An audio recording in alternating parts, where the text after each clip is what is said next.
Só um minutinho. Nós vamos agora conhecer e receber a Sara Moniz. Sara é psicóloga, analista do comportamento e informação, especialista em neuropsicologia e TCC, com prática clínica de 9 anos de atendimento de pessoas LGBTQI. Tema LGBT e o autismo. Recebam com palmas Sara Moniz.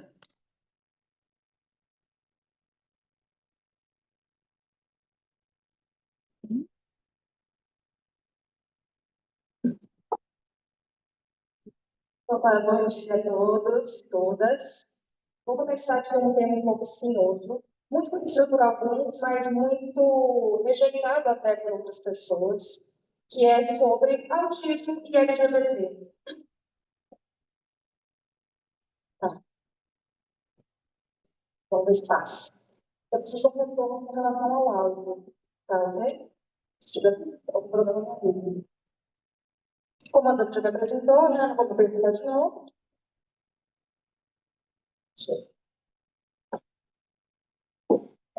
Melhor que falar, né, que é sobre LGBT e autismo, é falar sobre interseccionalidade e dupla vulnerabilidade. Eu vou explicar um pouquinho o que significa isso, né, e como que isso pode impactar na vida de pessoas LGBTs, autistas, neurodivergentes, pessoas que fogem à norma esperada. Dos direitos humanos, né? Então, o artigo 1º dos direitos humanos, ele vem falar para a gente que todas as pessoas nascem livres, iguais, dignidades e direitos. E aí eu pergunto para vocês, será que é para todas as pessoas mesmo? Né? Então, a gente vê que existem as leis, existem as regras, existem direitos, mas que nem sempre são cumpridos. Né? Então, vamos avançar. O termo interseccionalidade foi criado por Kimberly Crenshaw em 1989. Então, inter é entre e seccionalidade dividida em partes. Né? Então, ela trouxe esse termo para poder falar sobre as diversas disfunções que as pessoas sofrem. Né? Então, esse termo interseccionalidade ele vem para falar que uma mesma pessoa ela pode sofrer diversas maneiras de exclusão, de opressões, né, elas não acontecem isoladamente. E pelo contrário, né, quando a gente fala de interseccionalidade, a gente não fala de soma, a gente fala de multiplicação, né, porque a gente vai olhar para a dimensão mesmo dos efeitos causados, então a gente fala de multiplicação de efeitos. E, volta para mim, por favor. Dupla vulnerabilidade é duas ou mais vulnerabilidades que uma mesma pessoa sofre, fazendo parte de diversas minorias. Né? Então, ela pode ser uma pessoa LGBT, autista, e aí vem as intersecções. Pode ser uma pessoa negra, uma pessoa que sofre diversos tipos de exclusões e discriminações. Né? Então, ela está em dupla vulnerabilidade, né? Ou mais vulnerabilidades. Né? Então, a exclusão ela não acontece para a pessoa ser quem ela é, mas sim pela forma como a sociedade encara essa pessoa, né? Encara essa pessoa.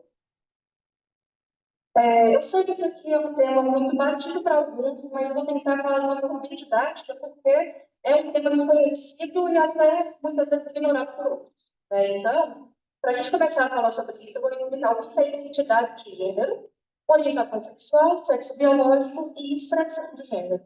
Identidade de gênero é como eu me identifico. Né? Então, eu sou uma pessoa cisgênero porque eu me identifico da forma como eu vim ao mundo.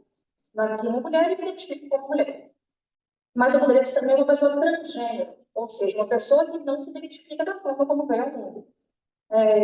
Atração ou orientação sexual, que é muito diferente de opção sexual, né, entre outras denominações saudadas, vou falar de uma forma bonita, que feminista que é por quem eu oriento o meu afeto. Né? Então, com quem eu me relaciono, né, seria minha orientação sexual ou atração sexual. Sexo biológico é cromossômico, né, XY, e expressão de gênero é a forma como eu me expresso, como eu expresso meu gênero. né? Então, eu posso me expressar de uma forma feminina, posso me expressar de uma forma masculina, ou posso me expressar também de outras formas, né? De uma forma que não necessariamente acompanha esse binarismo que a gente coloca muitas vezes imposto, né? Na nossa sociedade. E qual que é a sigla, afinal? A gente vê muitas vezes siglas, né? LGBT, LGBTQIA+, LGBTQIAPN+, diversas siglas. Ao todo, quando a gente vai pesquisar, né, no mundo, existem mais de 22 siglas. Mas, oficialmente, aqui no Brasil, a gente usa ainda a sigla LGBT como oficial. Isso foi decidido em Conferência Nacional da Diversidade e Inclusão em agosto de 2022.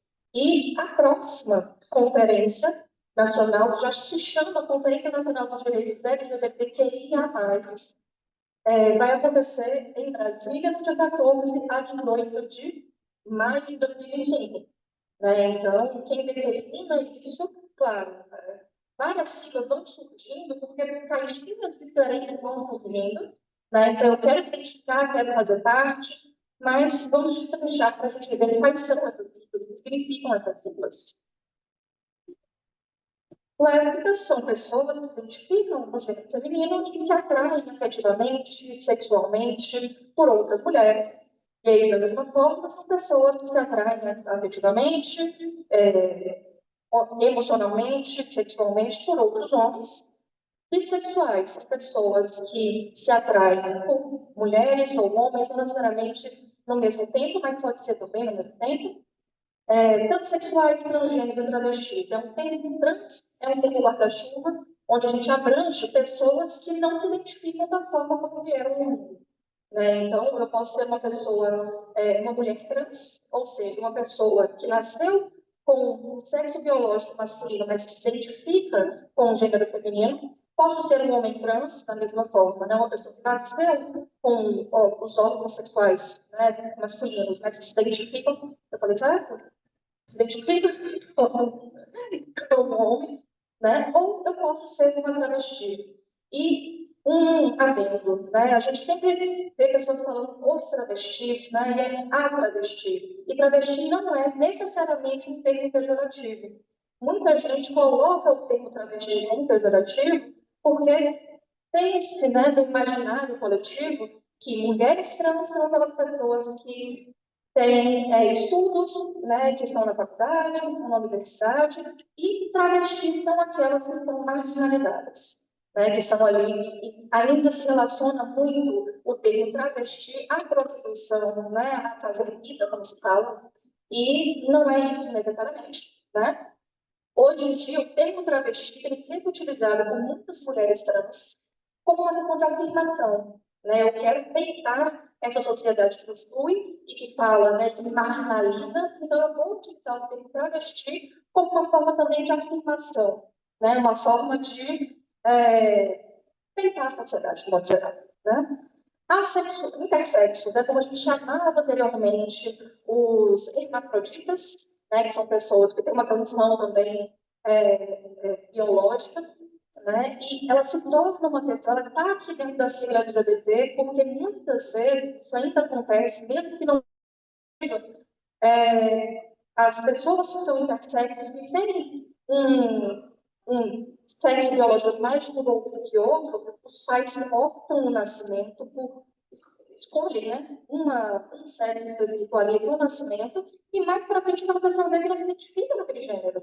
Né? Então, minha mãe escolheu por ser mais fácil que eu fosse uma mulher na sociedade, eu tenho vontade, né, de ter uma filha, então vou optar por isso aqui. Só que mais para frente essa pessoa começa a ver que não se identifica naquele gênero, que não se identifica no que se espera, né, daquela pessoa enquanto uma mulher na sociedade, e isso se torna, assim, um problema aqui de LGBT. Né? Então, assexuais ou aromânticos são pessoas, de modo geral, né, que não têm atração sexual, física, né, por outra pessoa, ou romântica por outras pessoas. Não binários são pessoas que estão entre, né, mais uma vez falando, né, não estão acompanhando aquele binarismo. Né, não é homem ou mulher, ou pode estar flutuando mesmo, né, entre os dois gêneros, ou entre outros gêneros também. né? Não necessariamente nessa estrutura binária que a gente costuma falar que é homem ou mulher. Queer, eu pulei, mas é um termo é um termo, também é um termo guarda-chuva. Então, pessoas que não acompanham, né, a identidade que se espera, porque o padrão que a gente tem hoje é um padrão heteronormativo, né? Então, as pessoas que não acompanham esse padrão são pessoas consideradas queer. Então, muitas pessoas que são não binárias ou que são até bissexuais falam que é uma pessoa queer porque esse é um termo, não vou me aprofundar nisso, né, mas pode ser tema de outra palestra.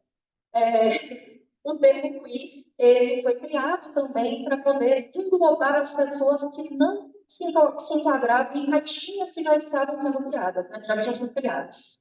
Então, o termo queer, ele surgiu para isso. E o mais é para englobar todos os outros que a gente não fala geralmente, mas que também são importantes, né? Então, a gente não quer excluir e sim incluir, então a gente coloca mais para poder compreender mais.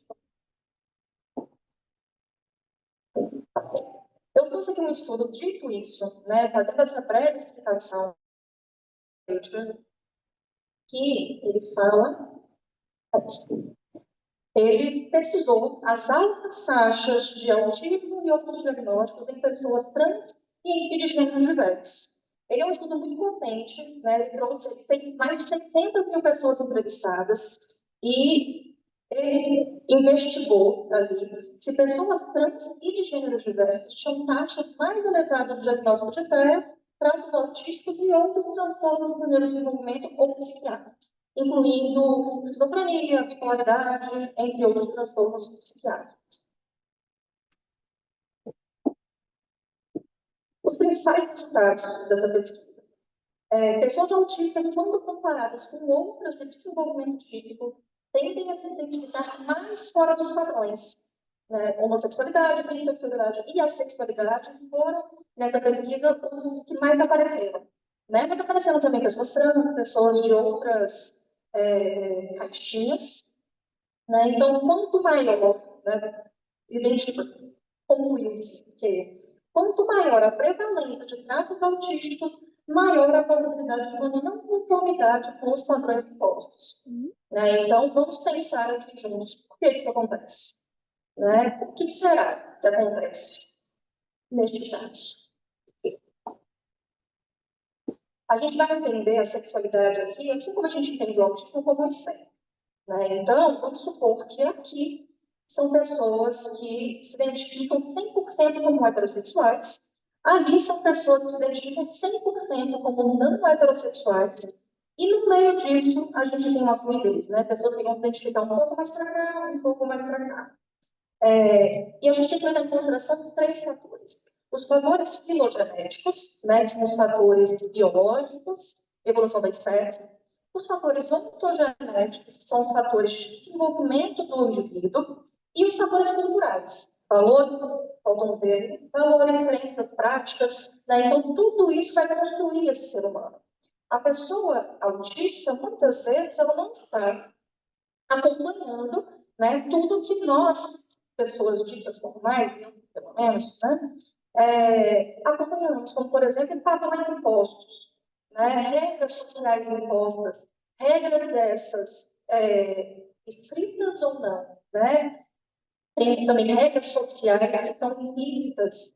Então, muitas vezes existe uma dificuldade, né, de a pessoa autista acompanhar essa questão toda. Então, as principais justificativas. Os indivíduos com TEA vivem mais sob influência imunogenética e menos sob influência cultural e social.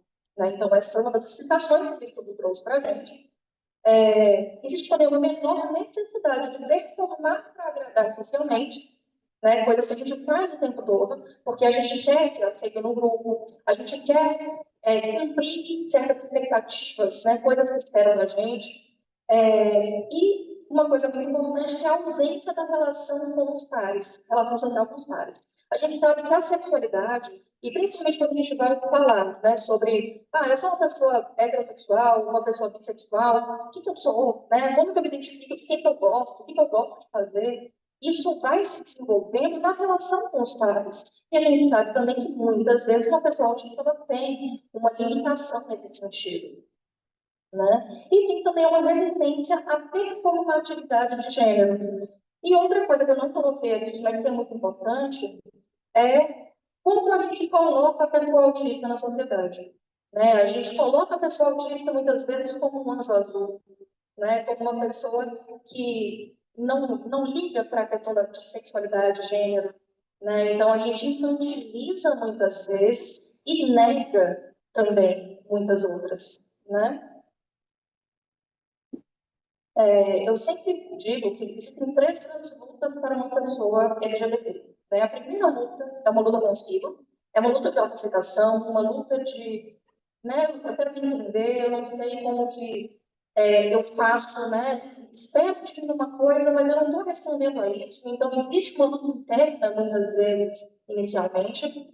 Junto a isso, tem uma luta com a família, né? Então, existe uma quebra de expectativas, né? E uma luta com a sociedade. Né? Então, tem estigma, tem exclusão, tem a ausência de políticas públicas. Né? Então, vamos imaginar um cenário onde uma pessoa, né, ela é LGBT, uma pessoa trans, né, vamos colocar aí, e é uma pessoa autista também ao mesmo tempo, e está procurando um emprego. Né? Como que é difícil para essa pessoa não só entender as questões, como também ser aceita naquele espaço. Né? E eu falo isso, eu trouxe esse exemplo especificamente, porque eu atendo uma pessoa hoje que está dentro desse exemplo que eu trouxe. Né? Como é difícil as coisas que ela vem passando, né? Nessa questão, primeiro de entender mesmo como que eu vou me portar nessa situação, e também com relação à transexualidade, né? As questões de gênero, como as pessoas me olham, o que as pessoas esperam de mim, e eu não estou entregando isso, então existe esse processo, né, de exclusão, de estigma, né? Como eu disse, a intersecção, né, a união desses temas traz violências visíveis e invisíveis, preconceito estruturado e o capacitismo mesmo junto com a LGBTfobia. As políticas públicas, muitas vezes, elas são invisíveis para quem mais precisa, e a gente vê também que muitas pessoas são invisibilizadas, mesmo dentro dos grupos de pessoas invisibilizadas. Né? Então, para começar, né, a gente tem a ausência de dados interseccionais. As pesquisas que eu encontrei não foram pesquisas que estavam debruçando especificamente sobre essa temática. Eles estavam pesquisando, fazendo um censo geral, e encontrou esse dado, e foi feita uma pesquisa a partir disso, mas não foi vamos ver, né, quem é autista e qual é o gênero dessa pessoa. Então, existe também a ausência de dados interseccionais, e a gente vai fazer uma reflexão crítica, né, por que existe essa ausência? Né? Por que não estão querendo estudar isso? Falta de protocolos sensíveis à diversidade, despreparo de profissionais, a gente vê muito isso, né? Lidar com um tipo de público já é difícil, lidar com uma pessoa que tem tudo isso junto fica mais difícil ainda, né? Não é difícil, às vezes existe falta de interesse, né? E a dificuldade de acesso também para autistas LGBTQIA+. Eu trouxe aqui como sugestão um documentário. Ele não fala especificamente sobre autistas LGBTs, mas tem também casos de LGBTs, alguns já devem ter visto, que é O Amor no Espectro. Ele é muito legal de assistir. E ele acompanha pessoas autistas em busca do amor e conexões afetivas, mostrando encontros, momentos da família, reflexões sobre o que significa amar sendo autista. Né? Então é bem legal, porque ele conta de uma forma bem didática, descontraída, a aventura de conexões reais. E trouxe também como sugestão um livro do meu primo, Marco Antônio Gatti, que ele fala com relação à experiência dele no SUS em Belo Horizonte, né, trazendo também como que os profissionais, como que as pessoas LGBT são tratadas dentro do sistema público de saúde. Então é muito interessante também para você que é profissional dar uma olhada nesse livro. Considerações finais. Então, o que eu proponho para a gente? É um compromisso ético enquanto profissional. A gente precisa estar em capacitação constante, em busca constante por informação, por como que eu faço, né, para poder aprender. E antes de qualquer coisa, né, antes de técnica, antes de qualquer questão estruturada, é o respeito. Né? Então, perguntar como que eu posso te chamar, né, é algo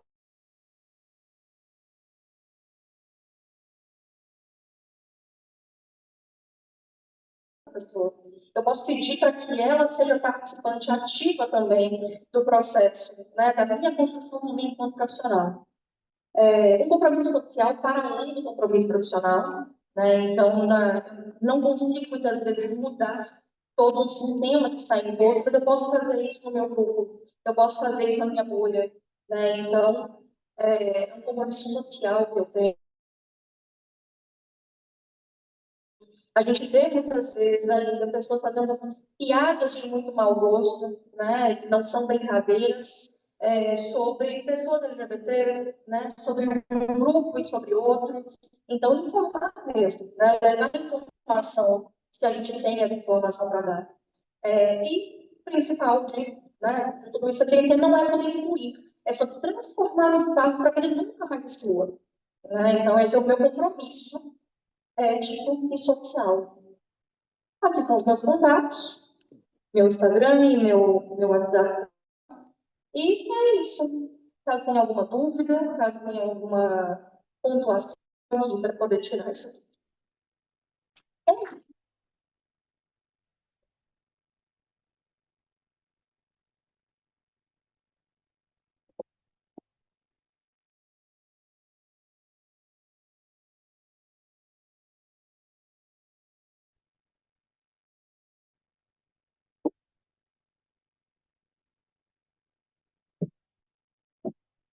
Tá, né?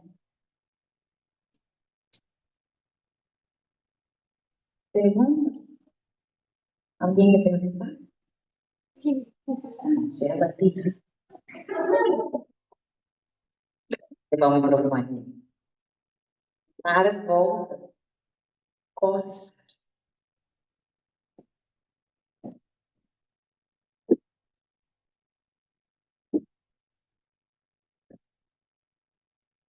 Ótimo, Sara.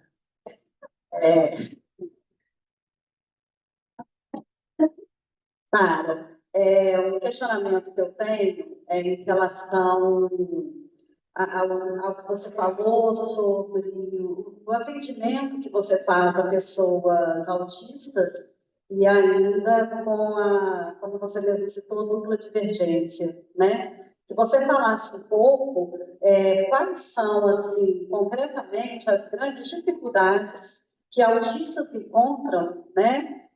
Além de ter que se inserir na sociedade, né? Se inserir também dentro de um público, né, divergente, mas não em relação ao transtorno, né?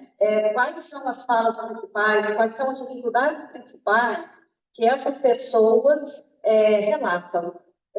Qual é o sofrimento central?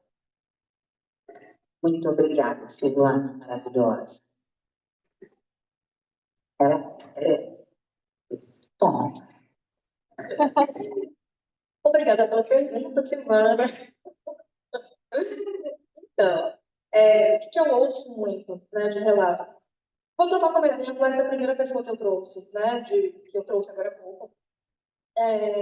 Existe toda uma dificuldade, né, em se entender no mundo como eu sou, e existe uma falta de ajuda mesmo, de apoio, de uma rede de apoio, de fato, né, e da família. Né? Então, o que eu vejo muito é a falta de acolhimento, falta de instrumento mesmo para viver. Né? Então, o que eu mais ouço no consultório é isso. Né? São pessoas procurando porque eu quero me entender dentro disso, não tendo um mínimo de instrução. Né? E outra coisa, vamos falar com relação à sexualidade. Né? Muitas vezes é negar para a pessoa autista o direito de ter a sua sexualidade desenvolvida, né? Então, vamos falar sobre isso, porque ela não vai entender. Né? E aí o que acontece, muitas vezes, Josiane, você trouxe um caso desses dias, de pessoas que manipulam genitália e tudo mais, e não sabem o que está acontecendo. Né? A família não sabe o que fazer com essa pessoa. Né? Então, falta instrução, falta o desejo, muitas vezes, da sociedade de modo geral, né? De auxiliar essa pessoa, de entender um pouco mais para que eu possa ajudar. Então, o grande impasse que eu vejo hoje é com a família, infelizmente. Né? Eu sei que tem muitas famílias escolares, né, que busca, que está implicado mesmo no tratamento, na orientação, né, na informação para que eu possa também acolher e ajudar, mas isso ainda falta muito. Né? E o nosso, como eu falei, né, agora nas considerações finais, o nosso compromisso mesmo enquanto sociedade, né, de acolher a pessoa e não julgar, não estigmatizar. Né? Então, eu vejo o problema central seria mesmo a falta de rede de apoio de modo geral. Família, sociedade, cuidadores, pessoas que estão ali implicadas no tratamento, né, e na criação daquela pessoa. Você responde a pergunta? Alguém vai perguntar se você quiser?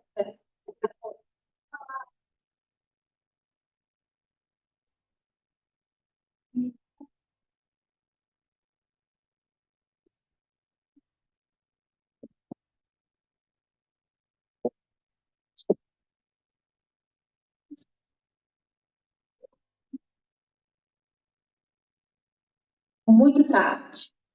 E aí fica um conselho para todos que aqui são, né?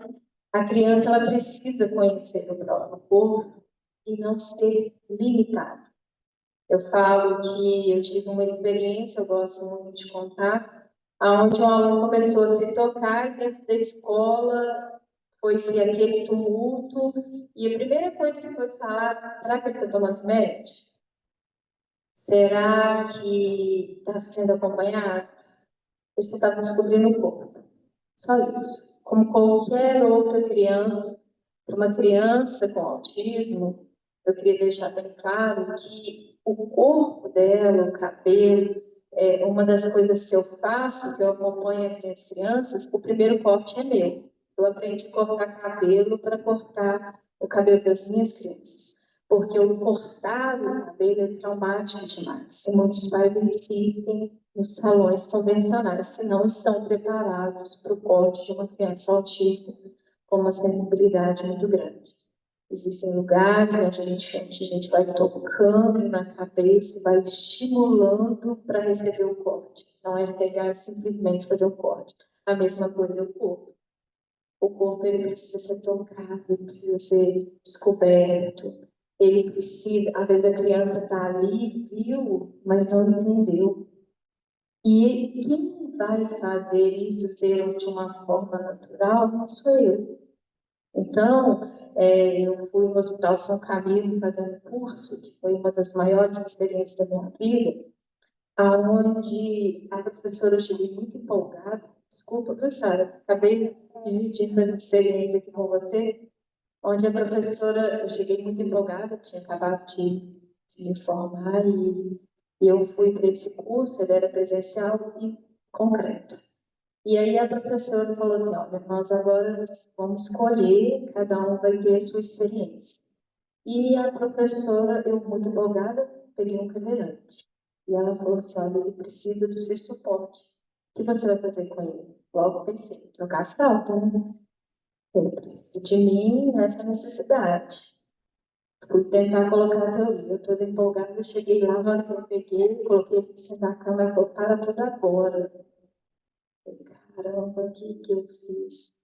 Aí ela falou assim, se a gente não viola o corpo do cadáver, que dirá o seu? Isso é crime. Você primeiro precisa criar vínculos, laços, e você precisa pedir a permissão. Quantas vezes eu vejo na escola, e uma das minhas grandes lutas é de que, primeiro, a gente pede licença para fazer parte da vida do outro. Primeiro você fala bom dia, primeiro você pergunta como está seu corpo e o que você quer conhecer nele. A criança sabe responder. Mesmo aquela que ainda não tem oralidade, ela, que é uma das minhas lutas também, as pessoas falam assim, esse menino é não verbal, ele não entende nada. Como assim? Você já fez uma avaliação dele? Ele não verbaliza com você através dos olhos, das mãos, nada? Aí a pessoa fica sem graça, oralidade, você quer dizer, né? Ele não oraliza verbalmente para você o que você quer a resposta dele, mas verbalizar, a gente verbaliza através dos olhares, da conversa, então tem muita coisa que a gente traz a nossa verdade, não escuta primeiro a pessoa. O que escolher? Pessoa com deficiência. Primeiro vem a pessoa, depois vem a deficiência. E aí eu queria deixar meu recadinho para vocês. Quando a Sara me falou da opção, muitas delas nem sabem, têm consciência daquilo que ela gosta com o próprio. Então, cabe a gente levar o toque de forma correta, a sensibilidade de saber que ali existe uma pessoa que também tem sentimentos, né? Então, é meu recadinho, desculpa, né? Mas é só para a gente trocar experiência, né? E acrescentar e agregar aí tudo que a Sara falou tão bonito, né? Então, que a gente respeite até o toque e entenda que aquele toque tem um objetivo. Igual a gente, quando é criança, né? As meninas, quando vai crescer na mama, né? Elas ficam achando que é a coisa mais estranha, né? E a mesma coisa. Imagina para uma menina, né? Autista. Como que é a descoberta desse corpo? Será que a gente está preparado para isso? Nós ainda vamos ter que ter muito simpósio aqui, né? Obrigada, gente. Bom dia. Muito obrigada, Ivone. Mais alguém? Aí vai. Você ficou, você ficando permite. Tá tudo bem. Um pouco tímido, mas enfim. Sara, você vê alguma diferença assim, entre esse atendimento assim, que você faz, entre essa rede de apoio, entre esse acolhimento assim, em cidades grandes, em cidades do interior, assim, porque assim, eu, como uma pessoa LGBT, as pessoas LGBTs, no geral, de cidade de interior, quanto menor, assim, mais difícil é, porque são os valores assim, um pouco mais atrasados, um pouco mais retrógrados, os valores de cidade grande, né? É uma coisa assim uma coisa assim, mais progressista, então acaba que muitas pessoas LGBTs elas vão para a cidade grande para acabar se afastando disso. Você já viu, ou você vê assim, alguma diferença concreta entre o tratamento dessas pessoas na cidade grande e na cidade do interior? Obrigada. Obrigada, Miguel.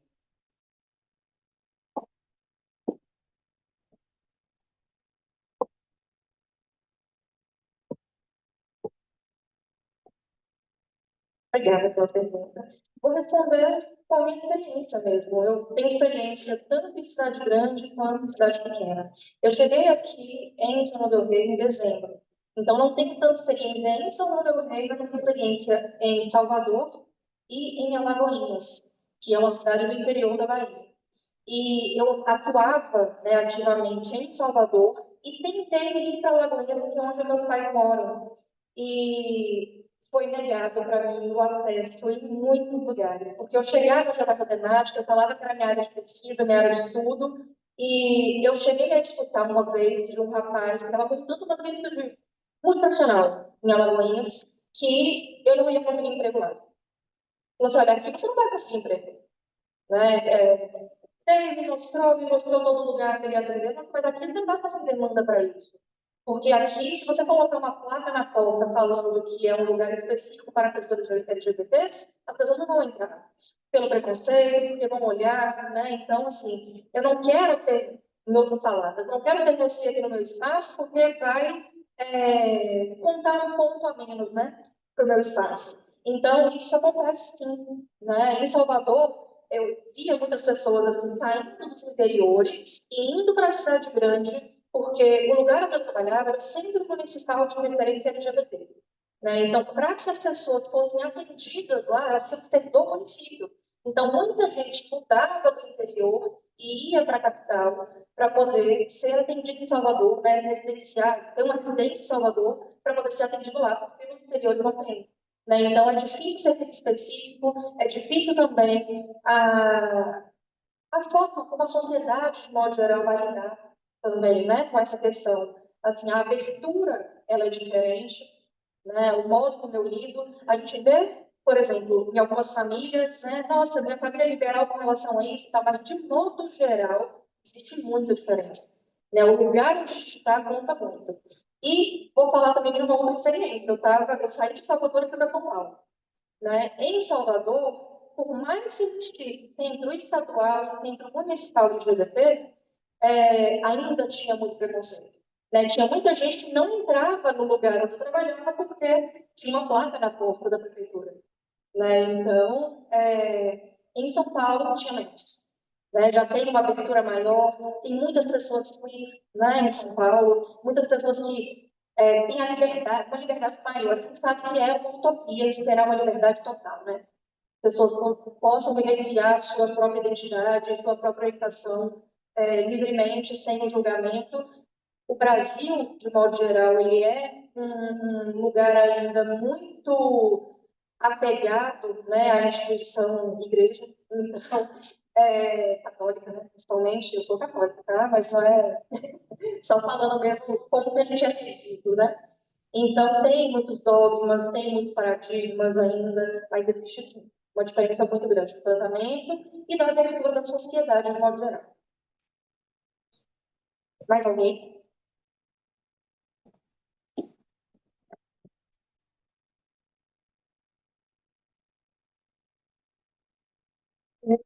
Você já falou sobre o preconceito da sociedade em geral, com as pessoas homoafetivas ou de qualquer âmbito da sigla, já falou da repressão da sexualidade dos autistas. Você tem na sua experiência relatos de se há um preconceito ainda maior, sobretudo familiar, da manifestação da homoafetividade em adolescentes autistas?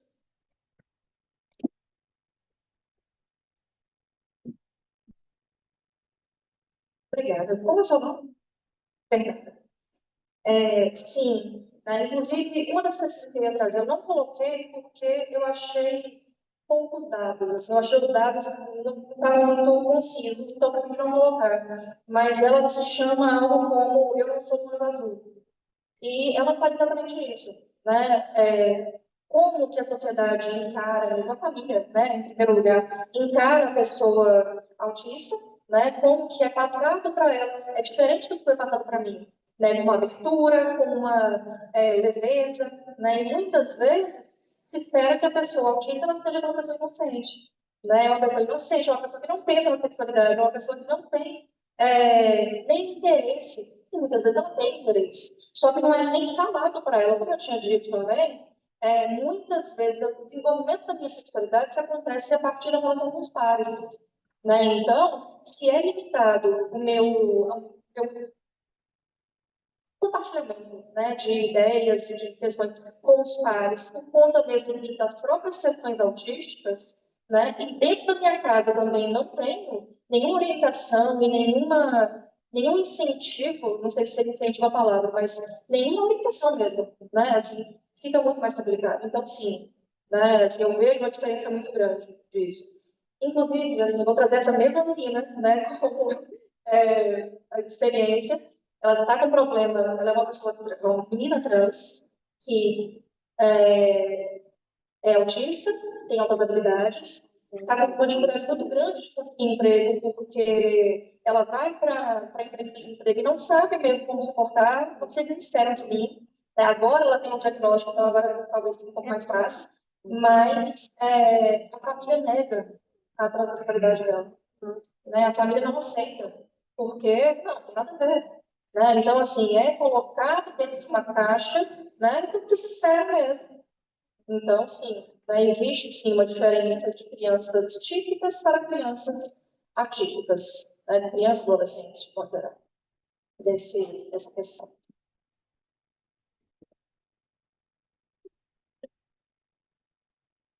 Então, obrigada, Dani. Obrigada a todos também,